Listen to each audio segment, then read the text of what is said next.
Hi, I'm Dr. David Ajibade. Welcome to Your Health in Your Hands, and I'm here with a special guest. Now, remember how we always talk about how important nutrition and diet is to your brain health and, of course, your body health? Well, we want to dive into this with regards to different cultural preferences, let's say racial preferences. So we're going to look at what the African Americans or Black people tend to prefer. And of course, that varies as opposed to what white people tend to prefer, but all with the goal or the aim of identifying where the weaknesses are and how we can sort of compensate, show people how they can make up for those lapses or those gaps in their diets. Because, as we all know, if your brain isn't getting what it needs to function, if your body isn't getting what it needs to function, it will start misfiring or malfunctioning. And so it's really, really important that we're very clear about what these nutrients are. And in fact, also what's the toxins, what toxins we might be putting into our bodies unknowingly. So with that said, I'm going to introduce our guest today, Angela Jen Meadows. Hi, welcome to the show. Oh, hello and welcome. Thank you for having me. And I look forward to our engaging conversation about food and brain health. Absolutely. So I've been looking forward to this for quite a while. Tell us a little bit about yourself, and then we'll latch on from there. Oh, sure. Well, I am a registered dietitian. I am a registered nurse, and I am a certified diabetes educator. And I've been practicing nutrition for over 20 years and helping people from little people all the way to seniors, being able to manage their health with lifestyle changes. And so that has been something that's really been important to me, and especially my family and my loved ones. Fantastic. Okay, great. So we were talking offline, or is it offline or off the air, about some of the preferences and the differences between African Americans' preferences and whites or other races' preferences. And we're talking about location and culture and social. Can you just go over that in detail, please? Sure. So when we look at African Americans, we also look at the diaspora. And why I say that is because depending on where your family ended up at, that really made a big difference on what you consume. And so, for example, if your family was Caribbean, rice and certain legumes would be really a part of your eating. If your family was from the South, there may be tubers, and also rice was one of the main staples. When you Well, start, rice, can we just say rice is across the board in no, every? it's really not. It No? really Okay. is not. Okay. It is really across the board for most people of brown descent. I like to say that because With Chinese and yes, oh, rice is a staple for them as well. so they're brown as well. How about Japanese? Are Japanese brown people as well? They are of color. So we can probably just blanket it and say of color. Okay. Okay. Some color. So Some rice color. is typically a staple around the world. However, it has been designed years and years ago, especially in the nutrition field, that there was an American diet that was then forced upon many cultures. And Okay. rice was one of the things that got deemed as a bad food. Okay. And I would say, we were talking about, I grew up from north, so Pennsylvania, my family's from Pennsylvania. Potatoes were the staple. Okay. So we did not have rice much in our family. And except for my dad, he enjoyed rice because his family is from North Carolina. Mm. So depending on where you were and also your social economic status made a big difference on what you consumed as an African American. Okay. So each household was actually a little different. Now, I will tell you, there are some staples that African Americans typically eat. And you've heard that word, soul food, before. Yeah. Yeah. And I think the reason why, and we all know the reason why, is because when during the that slave trade that we experienced, we were a part of that food culture. But we really took the food that we were able to grow or given to us to make it delicious and edible for our families. And What so does that that mean? What does that mean exactly? Delicious and um edible. so the food that we were given, the scraps that Yes. we were given, Okay, so let's start there. You were given scrap food, scrap food which would have was been any parts of the pig that your owner would not. dang. So that would be pig feet, pigtails, hog maws, it would be chitlins. All those things were given to slaves because their masters would not eat those or their family. Okay.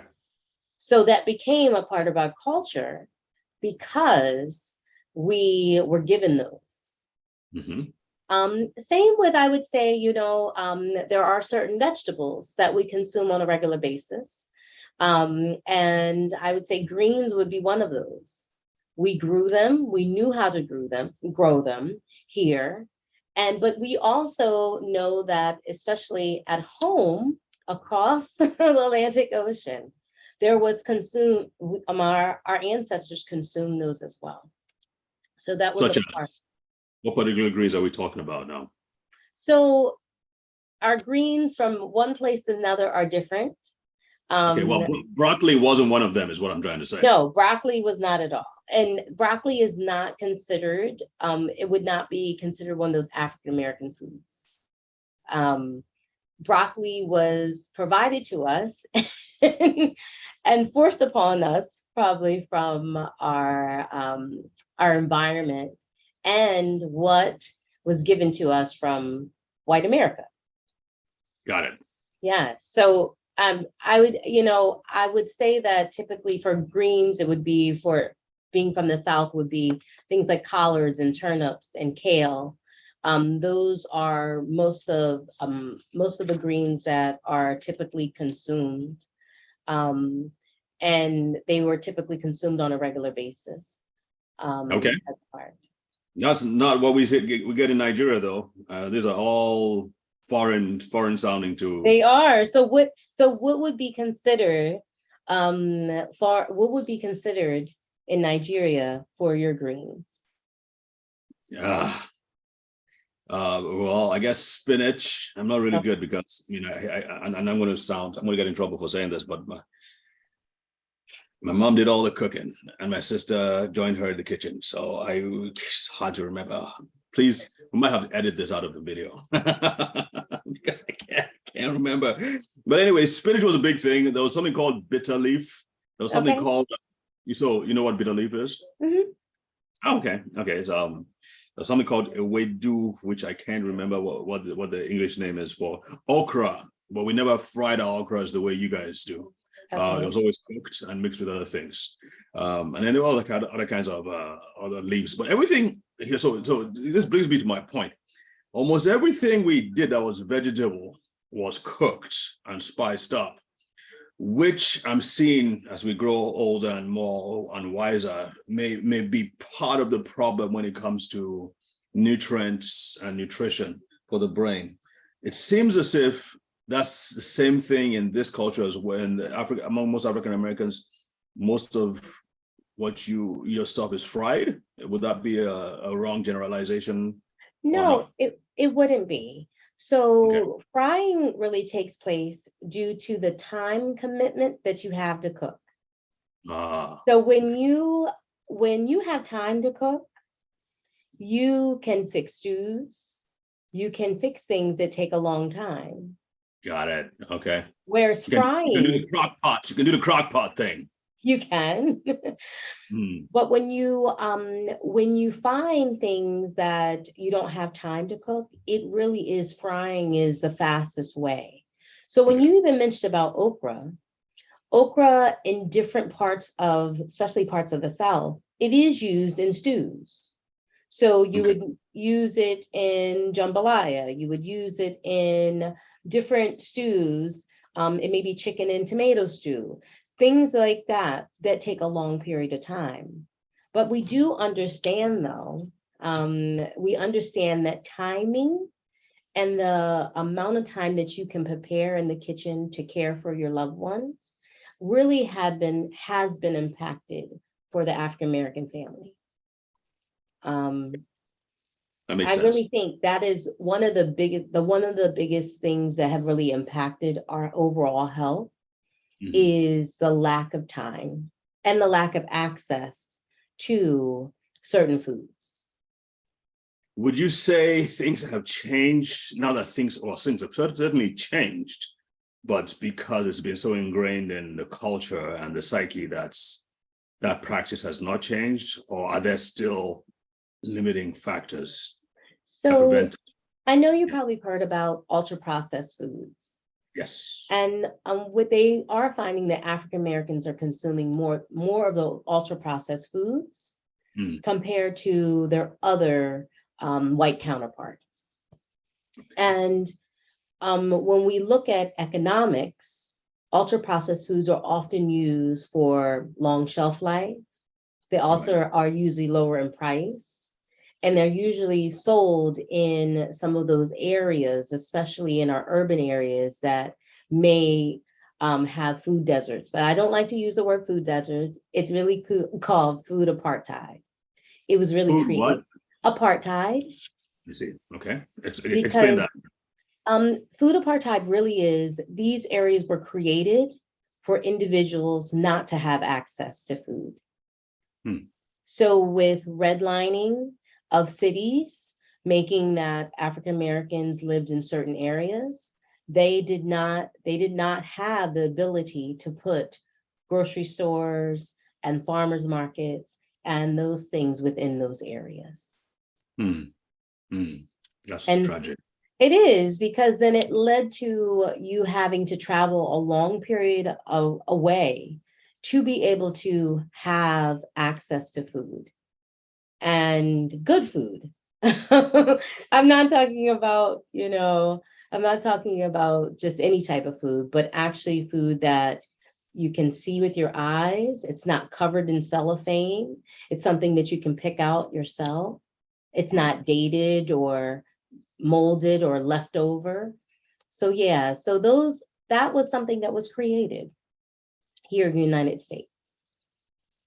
Yeah, that's was there a quote unquote rational reasoning purpose for depriving the poorer and black neighborhoods of these food, actual food grocery stores, proper grocery stores? What was the purpose there? I think it's simply racism for the haves and the have-nots. And so areas, especially I'll just say, for example, areas and even in Baltimore, they recognize that these areas do not have proper grocery stores. Mhm. Um, so if you go to certain areas, you'll see that there may be access to 3 to 4 grocery stores within a small radius. Mhm. Whereas there are certain areas, especially in urban areas, that it will take a couple bus rides, it'll be miles before you can actually get to a grocery store. Okay. And so that's where convenience stores and corner stores really became the hub for these urban areas for people to get food. Now, convenience stores, they don't provide, or corner stores don't provide that full amount of produce and, meats and fish that you may need to consume to stay well. They would really provide some of the staples that you need to be able to survive. Right. And so, I mean, it really goes back to, I would like to say, it really goes back to access. Mhm. And your access of certain foods really can determine your palate and what your family consumes. Right. So let's talk about that a little bit. it also seems as if even if you take away the socioeconomic reasons and the historical reasons, if that's possible, and let's say it were possible to remove those from the Mhm. subconscious, it seems to me, and again, I could be wrong, that even when you have access and when you have choices, African Americans tend to take processed over natural, fried over cooked or broiled, and sugary stuff over the less sugary stuff. Would I be wrong in saying that? You wouldn't be wrong, but that is, I would say it has to go with your traditions and what your palate has been used to. Mm-hmm. For younger generations of African Americans, they have to be exposed to different things in order for them to try new vegetables, try new fruit, have different things prepared a different way. You have to be able to be exposed to it and try it in order for you to Mm-hmm. incorporate it. It's not something that is going to change overnight. And Right. they've actually done some studies regarding African Americans really taking on a vegan lifestyle or a vegetarian lifestyle to improve their health. I'm not saying, I'm just No, saying no, no, no, no, no. Why did they have to go that far? Good, that they gummit. didn't have to go that far. But what they wanted to see is if we increase the availability of fruits and vegetables and change the forms that they're consuming in them, would they consume them? And what the thing that trumped everything was flavor. So making sure it had enough spice and had enough flavor was really the key. And I would say that across all, when we look at all that diaspora from the Caribbean to even South America to, it all is about flavor. Yeah, It can't be bland. right. Totally get it. Totally get it. Okay. So we have a little bit of the history on how our palates have evolved over time and why what determines our preferences. Okay. And we're probably going to jump around a couple of times, but Okay. what are your principles? I mean, you're consulting with a black family, African American family, and you can tell, oh, these are all the different things they're doing, and you're like, shoot, this is crazy. Where do I start? But I'm sure you have a place. Maybe you have a template you work with. They're doing all the things that you know are wrong, right? And you know that if they don't get off this track, if they don't fix their diet, they're headed for medical disasters along down the line, including the children. So how do you? What are the things that you put in place? Step one, step two, step three, step four. So the first thing you tackle is beverages. I really ask them, what do you drink? Really? Because Why do you those start? Sorry, oh, yeah, you were going to answer that. Sorry, go ahead. no. So when you think about beverages, does it provide you any nutrients? Or does it provide just added sugar or added calories? Are you just drinking it just to taste good? And so we do know that soda consumption is very high among African Americans and Latinos. Soda consumption is very Right. high. Yeah. If I can remove soda alone, okay, Mm-hmm. soda that contains added sugar and added dyes. If I can remove that, that will be a good start. Okay. That How also easy? How easy is that though? when you think about soda, soda has added sugar and added ingredients such as dyes. If I can remove that, that will be a start. It will be a start to cut back on added sugar, but also will change your palate because you will not be craving for so much of that sweet taste, especially with your meals or in between meals. We also talk about sweet tea, we talk about lemonades, we talk about juice, all those things that typically they will consume, thinking that it may be good for them. It may be sports drinks. Those things we try to remove first.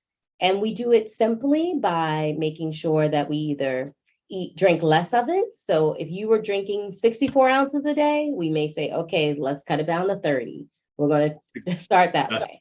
That's how many cans? That six cans, or how many cans is that? It's roughly about, depending on what type of can size you had, or you could be having a 2 liter a day. It all depends. We also may say, okay, I will only drink a soda every other day and not have one every day. Or we Mm. may say, we're going to switch it all together. We may say, you know what? I'm going to let the soda go. I'm going to let the sweet tea go, and I'm going to drink more water. And so we just kind of meet where they are and really understand some of the dynamics in the household as well, because there is a gatekeeper that buys it. There is someone that is buying it and Right. why they're purchasing it to Right. make everybody else feel good. Tell us more about that. What do you mean by that exactly? So whoever buys the groceries um, is really the gatekeeper of these nutrients and also shortfall things. So what I mean by that is, if it's a mother that knows that soda is not good in the household or juice is not good in the household, and we say, please stop buying it, and they continue to buy it, then we ask, why are you doing that? And you may find that it's because that may be what they're used to, but also it makes them feel good about the family. They may feel like they're doing something right, but no, we have to really convince them that health is important than people Okay, being happy. interesting. So one question I have is, how easy is it to make that change? I mean, saying no, don't drink soda for an entire day. I mean, I just don't see how you can convince anybody who's been drinking soda all their lives to change, to stop for an entire day. And number two, I want us to go into what exactly is wrong with drinking soda. Okay, so the first thing is, no, it doesn't happen overnight. We all know that it takes 20 plus more days for you to actually make a change in a habit. And Mhm. so, with that being said, we just make small steps to get to your goal. So, the first week, you may just be cutting back on the portion size. The Mhm. second week may say, I'm not going to buy anymore. I'm going to make sure that there's no more left. The third week, maybe say, okay, well, I was out with my friends and I decided I really wanted a soda, but I didn't drink it all. I only drank half of it. But it's really, really finding ways to really help improve your lifestyle versus just saying that, you can't have it at all. Now, what's wrong with soda? It's harmless, right? It's just liquid water and sugar and some bubbles. Well, we know that soda is added calories and does not provide any nutrition. It tastes good though, and sometimes it has a lot of added dyes, especially our sports drinks that have red dye or blue dye. And I know you were going to talk about some of the environmental things, but dyes can also impact our overall health as well. Mhm. So when things are not found naturally and are created in a factory, those things are not good for you. Mhm. Yeah. Yes. So So because we also talk about the dyes are important and the carbonated drinks are important too. Um, because part of the issue, obviously, with the carbonated drinks is that it tends to leach out calcium and phosphorus from the bones and the it does. teeth, which does cause problem. But I think the number one thing everybody's concerned about is the sugar and the fructose, the high levels of fructose in the sugar in the drinks. That's place a burden on the liver, cause insulin resistance, and of course can damage the brain over a period of time. I think they've done studies on that to show how this prolonged exposure to sugar or high levels of sugar damages certain parts of the brain, especially the memory centers and the processing centers as well. Yes. And I would say, remember, any extra consumption of sugar is it can affect with insulin resistance. And Yeah. insulin resistance can really be that first spark of changes in your metabolism and causing, more hypertension, can cause, your cholesterol to rise, your blood sugar to rise, and creating this really inflammatory response. And so Correct. we really should try our best. Not saying we're perfect, but really try our best to stop consuming things that are not good for us and eat more things and drink more things that are better for us.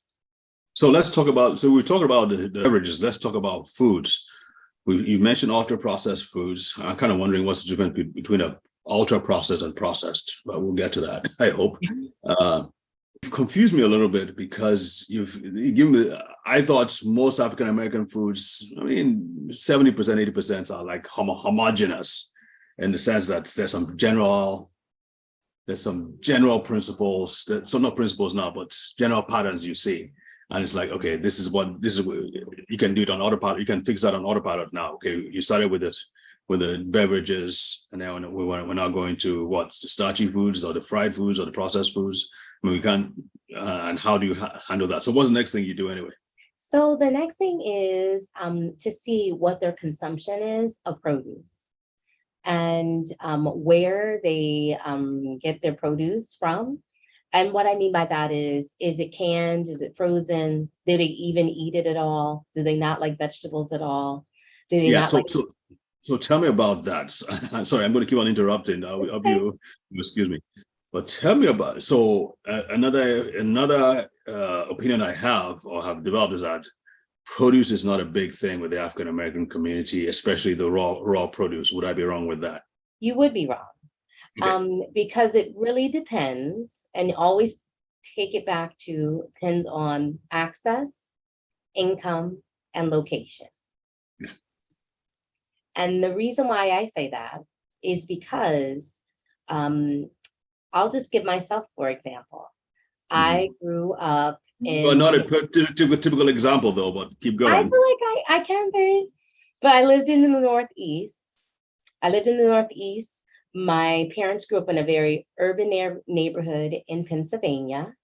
I grew up in Wilmington, Delaware. However, we had different palates. The only snack we could eat when we grew up was fruit. When you were hungry, you had to get a piece of fruit. See, I told you this. You are not a typical person. I mean, I've made him, and now you're just confirming that. But go on. But also, both my grandmothers had fruit trees in the back of their houses in an urban city. So most urban cities used to have tree lines of fruit trees. Okay. And they actually cut them all down. But we used to have, I had an apple tree and we had peach trees in the back of both my grandmother's houses. And so produce was very big in my house and my grandparents' house. And we knew that's what we had to consume. So we've always had some type of vegetable with every dinner. We always had multiple vegetables. So we always had a salad with every dinner on the table with another vegetable that was cooked. And then we always had fruit. So I can't always say, we can't always put, African Americans in this one big ball and say you probably don't. But there probably is where people were lived and how much exposure they had to produce. So you're a nutritionist. You're a nutritionist. You're a registered dietitian. Which of them? Dietitian. I'm a registered dietitian. Yes. That's above being a nutritionist, right? Yes. Yes. I'm sorry. I think I get them confused sometimes. In your experience, in your work at the hospital and your private practice, what percentage of people, especially the Black people I deal with, grew up like that? Probably very small, a very small percentage. Okay. Depending on where they lived and depending on their food practices in their house. You've already answered the question. It's a very small percentage. Would you say 10%, 20%, 30%? I would say probably 10%. Okay, that's what I would say as well, based on my. I would say about 10%, but I will say that people always have memories of their grandparents. And because whoever was really that cook in the family kind of steered you to your taste preferences. So I always go and I start to ask people questions about, now who was the cook in the family? And what did they cook? And do you have some memorable meals that they used to fix for you? And I do hear about vegetables being a part of that. They just never translated it to their life now, but they do remember consuming it when they were younger, or even teenagers or young adults. They just never took those same principles that their grandmother may have consumed, or their great grandmother or their grandfather. They Mhm. never translated them into their life. But that's a good thing in that there's like an anchor in their past that you can build upon. So that's a good thing when you start to work with them, right? It is. It's a great thing because they need that anchor. They need that Right, anchor to realize, oh, they were preparing, they weren't frying everything. They were right. making stews, they were fixing soups, they were doing other things, and they were very resourceful with what they had. They Fantastic. grew their, a lot of people grew their own produce. They may Mhm. had a small garden in the back of their But house. that's really, really rare these days, correct? Well, people are trying to get back to it. So Okay. there are people that are really trying to get back to urban gardening and recognizing that we are control. We are in control of our food. So we may have to do some extra work by by planting things, but people are using containers and to try to make sure that they are able to grow things on their own. Okay, great. All right. So next, number two is produce. Number one is sweetened beverages. Number two is produce. Right. Have you finished talking about produce, or you want to delve into Well, that subject? okay, so I have found that, you know, I when I say fruit was my snack when I grew up, people were like, "What?" That's what I'm like, "Yep, that's what we had." So imagine if you could have a wide variety of fruit and that's what you chose. And that also lends to a different palate for sweets because Mhm. fruit is not ultra sweet. It some can be sweet, but it also gives you fiber. It Mhm. also gives you nutrients and Mhm. vitamins and minerals that are needed. Yeah. And so I start with encouraging fruit and vegetable intake on a regular basis. And How so easy. we tackle the beverages, we move to produce and making sure you have it on a regular basis. Even if you're eating at home or eating outside of the home, you are going to make that a part of your lifestyle. Okay. All right. Well, good. We too much ask them to take organic food, organic fruits, because obviously that's not available. But Yeah, then it again, may not be, but remember, if people are starting a garden, they can do their own organic. But I do tell people if you cannot afford organic, try to at least get produce. The nutrients are not going to vary. We do worry about some of those spray pesticides. So right. cleaning, making sure that you're really cleaning your produce properly, and also being mindful of the things that you should buy organic. So things that really have a soft skin. We used to talk about the dirty dozen sometimes to really be able to say, well, these are the things you would focus on organic wise, and these you would get conventional. Mhm. Okay, makes sense. What else do you have to say on produce before we go to your the third step? I think also thinking about our roots. And so I do talk about sometimes I talk about our traditional African um, ingredients that are used. Mhm. And I talk about how can we incorporate them in the foods that we eat now. One thing, especially being beans and legumes, being a staple that were in households for years.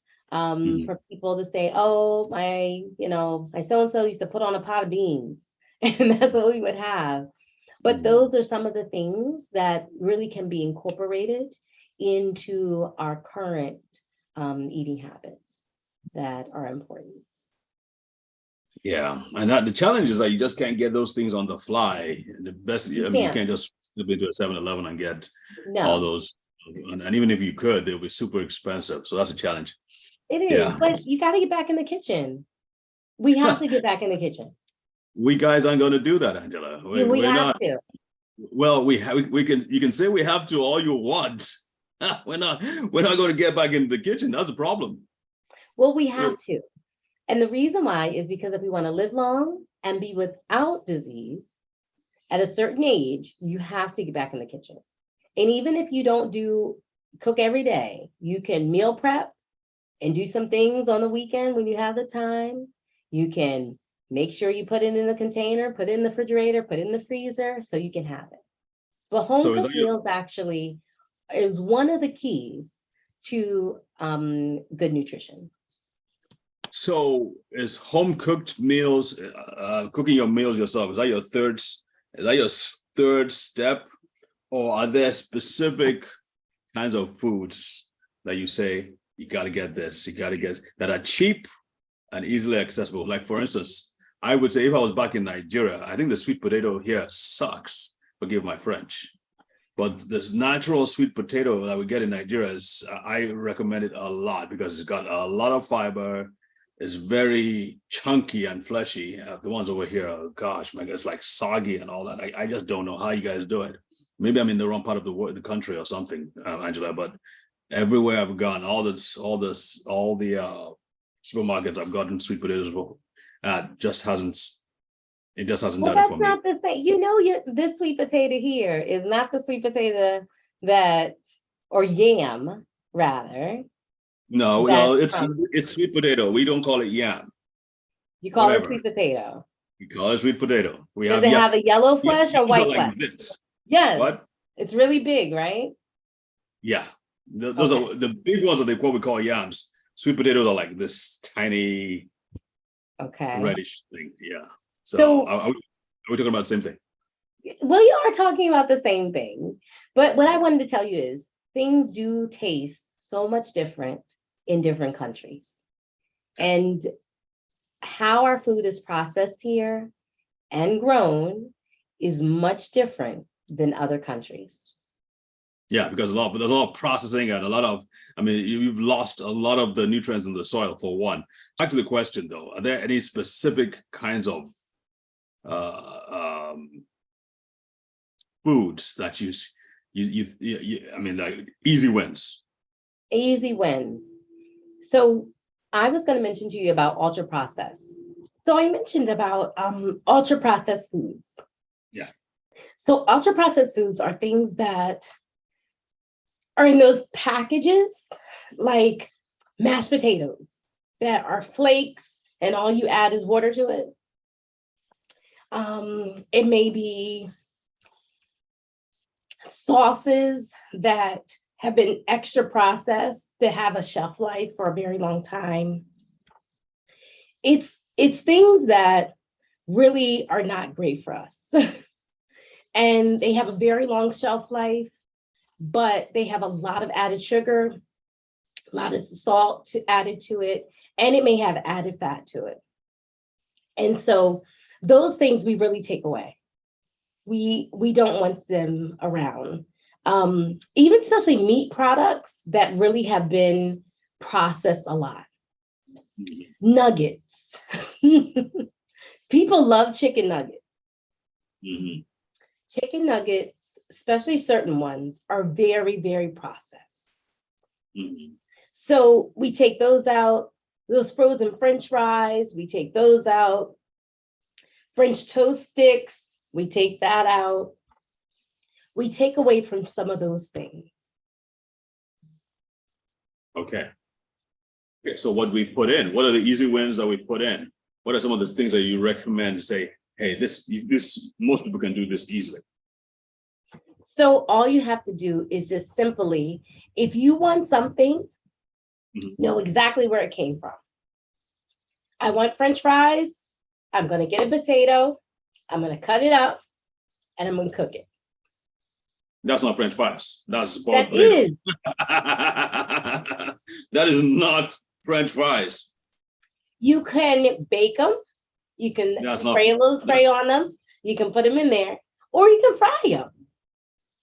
But you know exactly what it is. It's a potato. Right. It's a potato. You know exactly where it came from.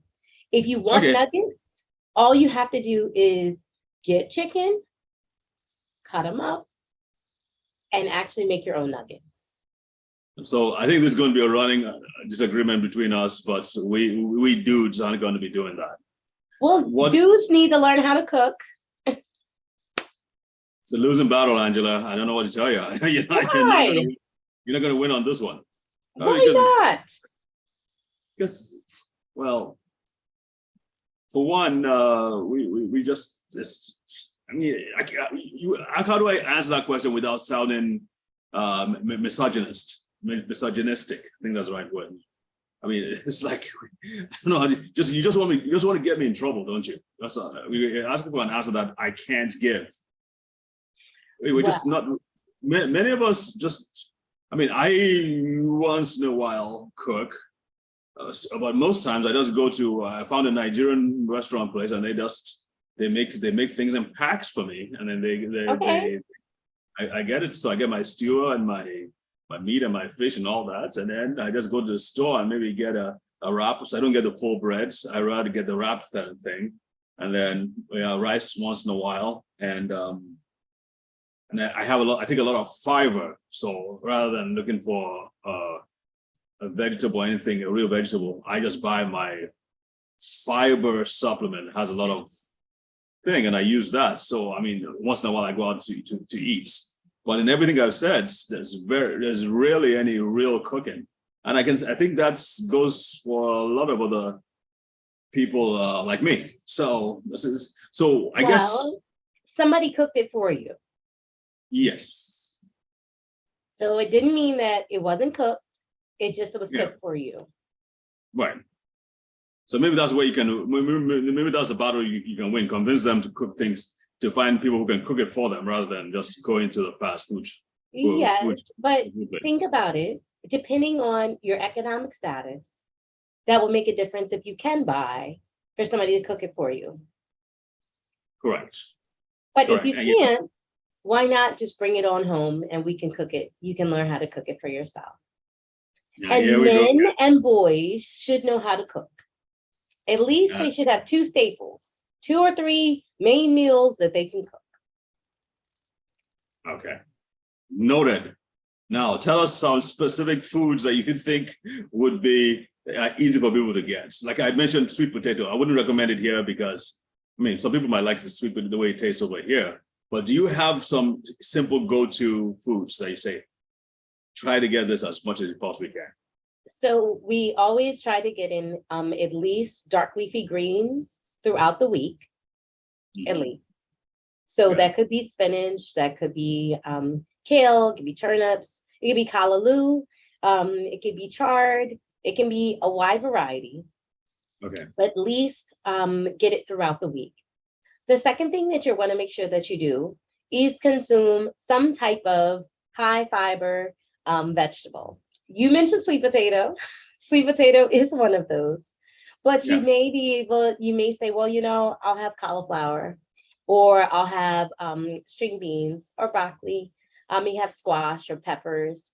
Having those around as much as possible. I do encourage at least beans, once or twice a week. Okay. And I do make sure that your protein source is lean.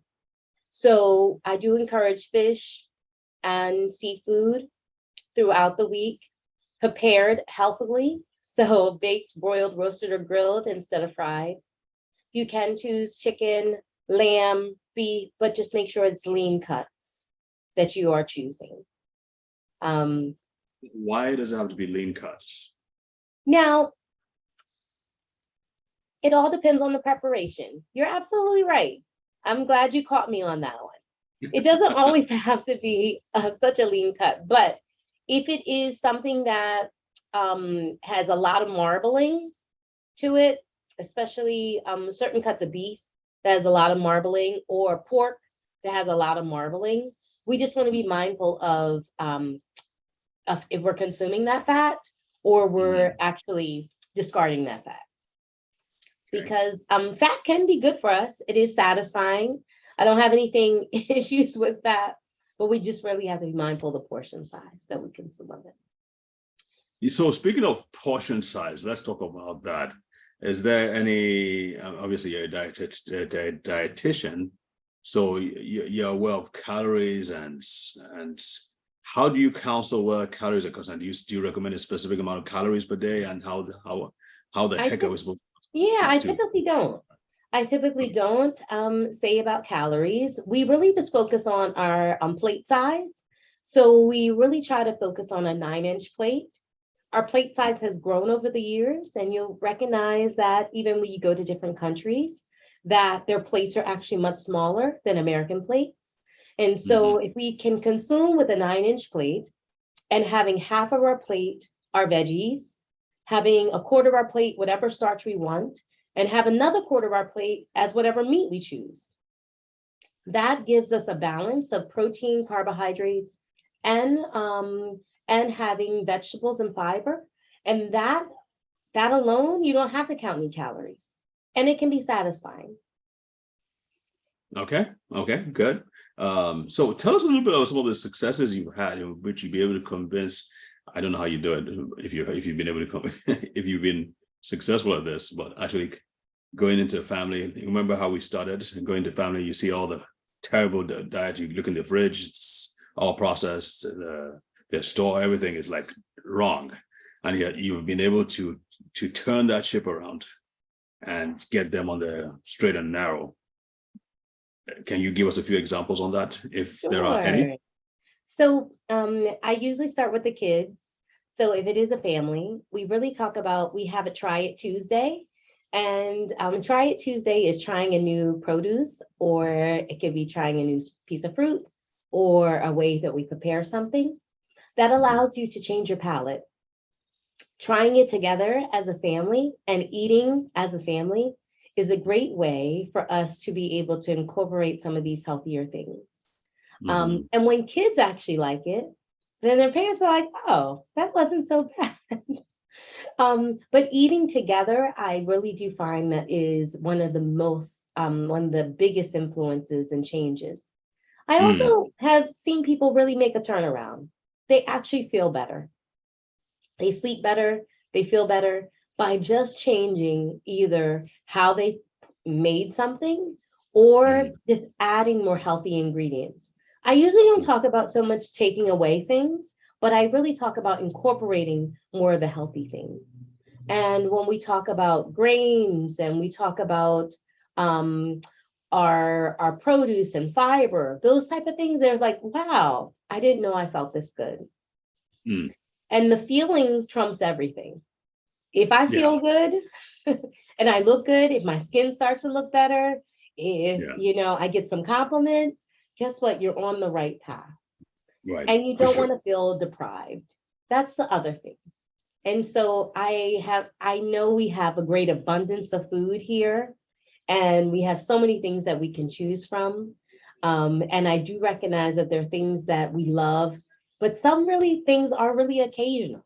They're not something that you have all the time.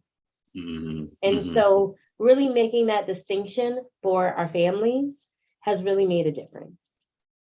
Nice. I love it. I think we're doing fantastic. You really answered these questions really, really well. Another thing I wanted to mention was, okay, this thing with the beverages. I remember you were talking about this on Betsy's show, how to get good, nice substitutes for the dangerous uh, beverages. Beverages. So when we think about beverages, we typically always think about soda and juice and having water, plain old water. But there are some things that we can do to enhance our water that will give us flavor without the extra sugar and calories.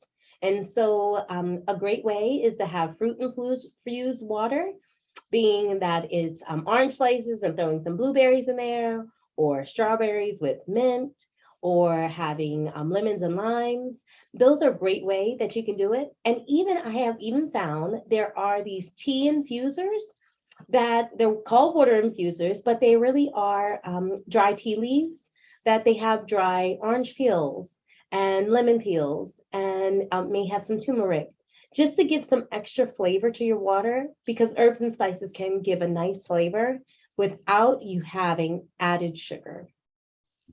We are a nation that's dehydrated. Most people don't drink enough water. And we do know that even dehydration can lead to some things, especially we were looking at higher blood sugars causing Mhm. from dehydration. And Right. so if we can drink more, especially those fluids that are more helpful for us, Mhm. and I know there are a lot of things going on about tap water and bottled water. There's a lot of things that we hear, but we do know that sugar sweetened beverages can be a culprit to weight gain over time and also raising our blood sugar. And so we just want to find unique ways to consume it. Now, I know it, we start first talking about African Americans. We are Mhm. not milk drinkers.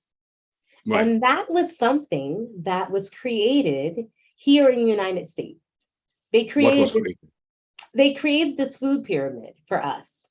And that Mhm. food pyramid had certain things on it that we were supposed to consume to be well. But we do know there's a percentage of the population that are African American that are lactose intolerant.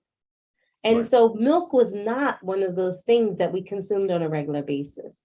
Right. Even though it is rich in calcium, um, we are now moving to more milk alternatives. So people are using more almond milk and soy milk and those type of alternatives. But we do have to be mindful that some of them do have added sugar to them, and they may not have any protein to keep you satisfied. So sometimes we just call it, liquid white stuff that has extra calories to it. So you just Yeah. want to be mindful of those choices. And fruit juice is a complement, not something that should replace your beverages. Because Mhm. I do know people enjoy a good fruit juice, but you should think whole fruit before you drink the juice. Yeah, because it's so much, it's so packed in sugar and other chemicals that can really throw your metabolism off completely. Again, Okay. So what is your what are you finding out? I mean, in terms of, I know you're going to say it varies, but let's try and generalize as much as possible. Because I know, let me back up.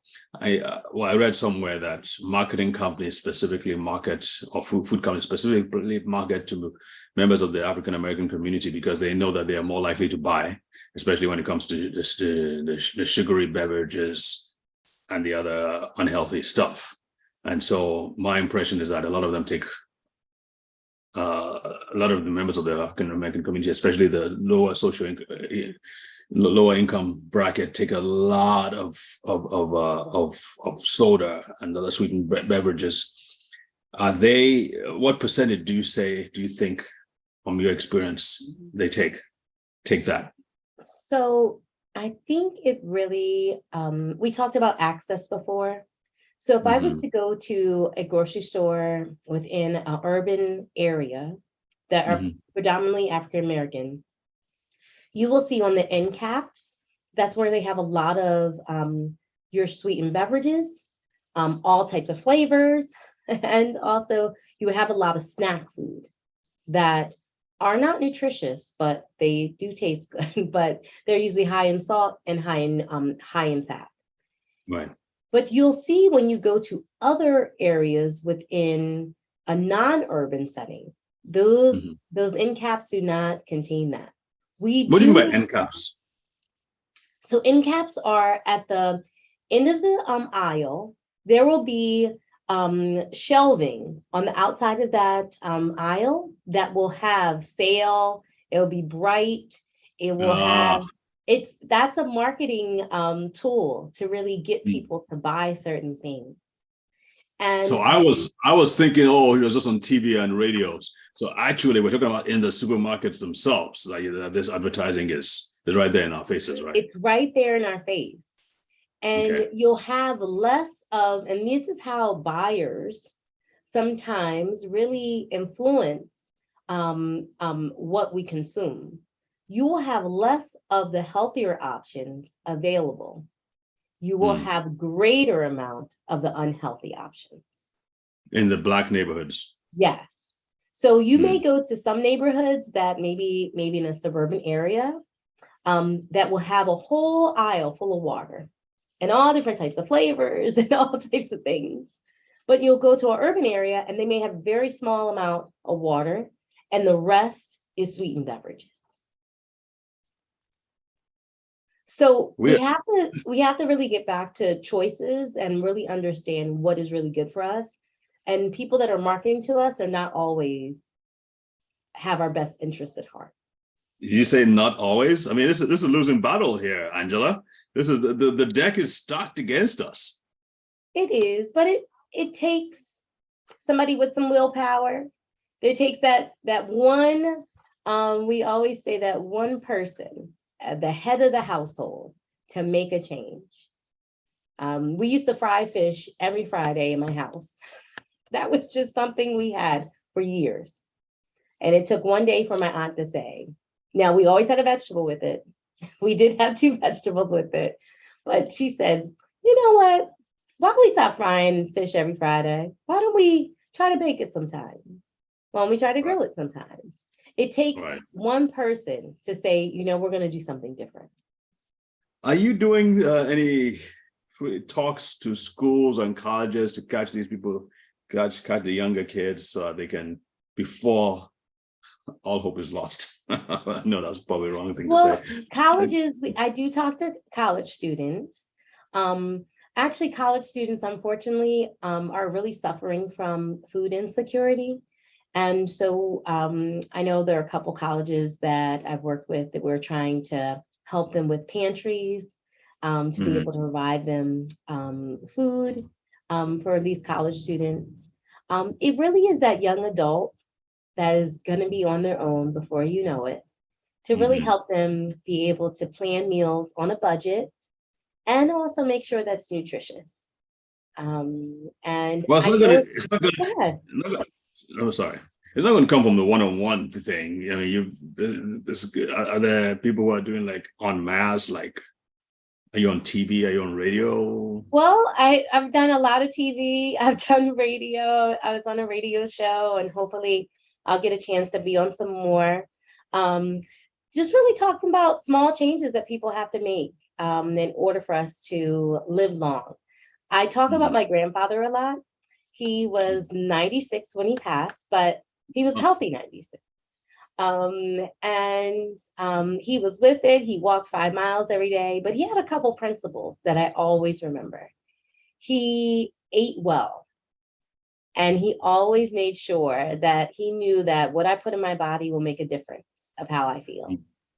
And I always remember that. I always remember him cooking fish for himself. I always remember him having vegetables and beans and fruit every day and drinking water and not drinking alcohol. He was not a smoker, or he did not drink alcohol. And he really talked about prayer and meditation and Was he a managing his, priest? yes, to really manage his life. And he was like, those simple things were really important. And so I looked at things like that, like, okay, well, it's one meal at a time, but I can surely make a decision to put something good in my body. Well said. Well said. Well, I wish you all the very best in this fight. I mean, it's a tough battle and tough fight, and you're catching a lot of people at the end of the struggle, and I'm hoping that we can start going further and further upstream to really catch these things as they are beginning to take hold before it becomes a little late. I won't say too late, but a little late. So we think about prevention, and one thing that I always talked about is eating from the rainbow. And when we talk about brain health, there are certain things that are really key to brain health. And let's talk about those. yeah, so berries, it's a lot of research on especially blueberries, but also things that are blue, purple. So even red cabbage and certain grapes, that color alone has been fighting antioxidant that can fight for brain health. Fish oils is another thing, and omega-3 fatty acids. And so how we consume those, it could be, from flaxseed to even, salmon. We've heard a lot of it, but fish. Or it could be a supplement form. But we know omega-3 fatty acids are really important. In addition to that, we do know that dark leafy greens are important for blood flow, but Mhm. also they also do have essential folic acid and vitamins to help pregnant women, especially. And we do want to make sure when we're eating from the rainbow, it could be even red foods.